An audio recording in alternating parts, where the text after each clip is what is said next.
to your thoughts on the game and I guess the disparity between the two teams. Yeah, I mean, they played really, really well, and I think really in all three phases too. You look at how well they played defensively. I think they relinquished maybe 12, 14 first downs.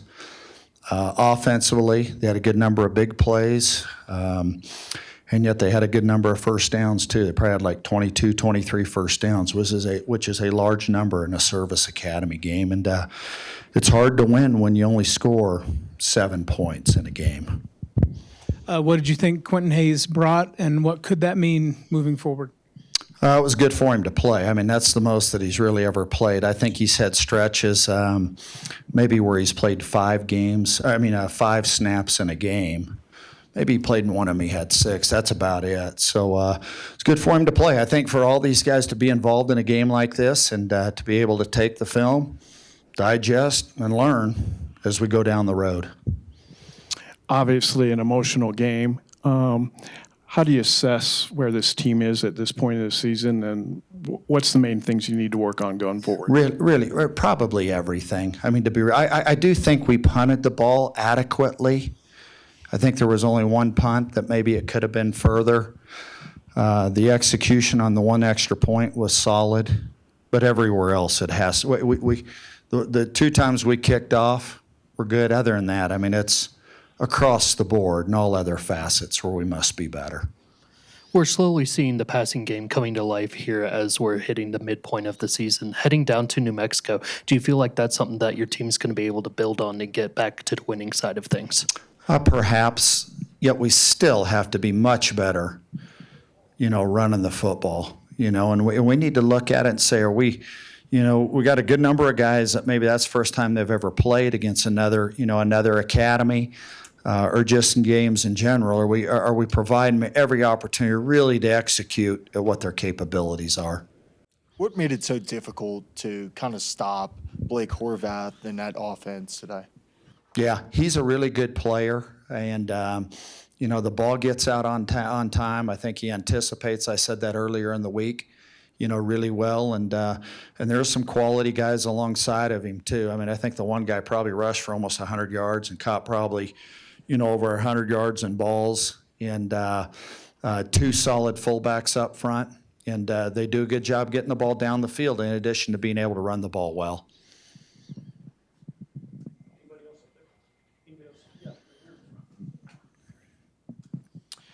10, 11 years ago, you went through a tough season here, and then you bounced right back. Is this as big a challenge as you've had during? Absolutely, it is. I mean, just in the sense that, you're just getting guys in there that really their eyes are a little wide open when it comes to playing college football. And, the best thing we do is to watch the film, see what we can digest, to go lift, because clearly we got to get stronger. Certainly when you're playing with sophomores, and 16 months ago, they were in high school. We got to get those guys to get them, where they're thicker, and then to execute better too. Losing Peyton Zajorik in the middle, how does that change the complexion of your defense?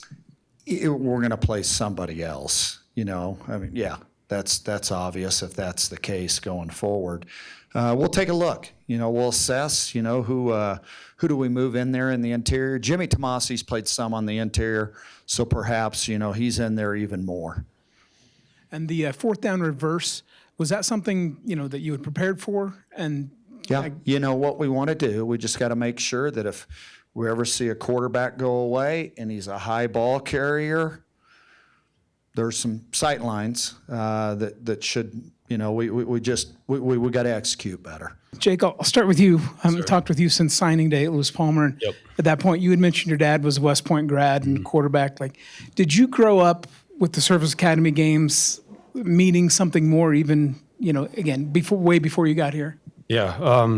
Most people growing up, they look at Alabama or Georgia, and that's their kind of football. But for me, it was Army versus Air Force, Army versus Navy, Air Force versus Navy, and those were the big games. So being able to play in a game like that is amazing. With that context, then, what's it like to go through an afternoon like this? It's rough.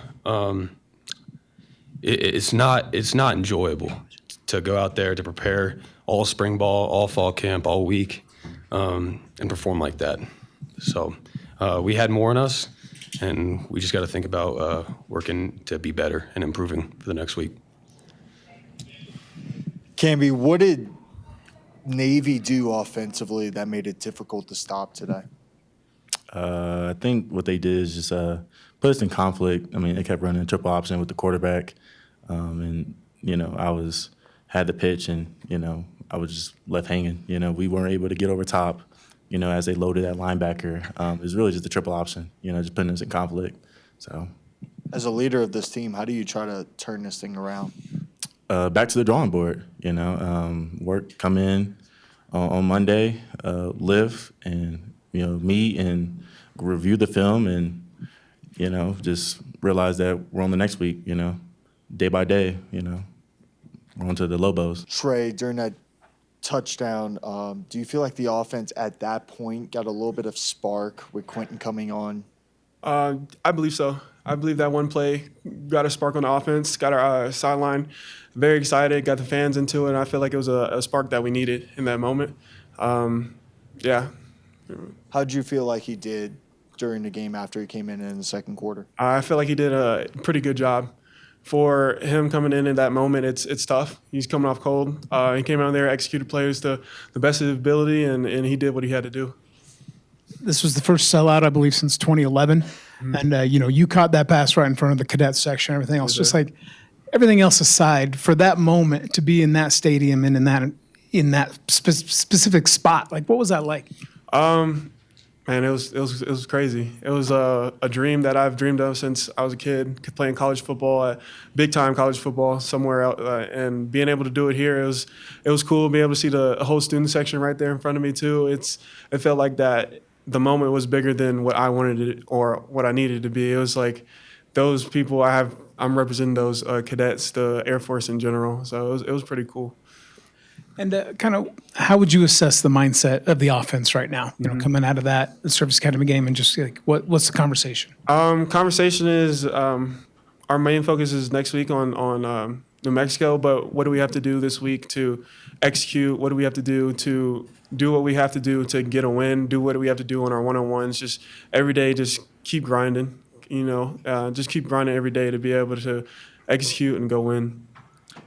You know as well as anybody the history of success in this program. So where are you guys at as a group right now in terms of dealing with this adversity? I know to those guys who played these last couple of years, they've never lost a Navy, or like the ones that I came in with personally, I could speak. And I know we all know how big this game is to those guys and to the people who came before us as well.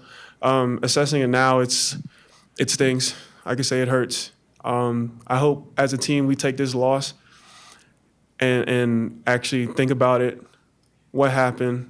We know we lost, and move on to the next thing. Take what we can from this game. We understand the history and everything around this game, and go on and try and do something for the rest of the season.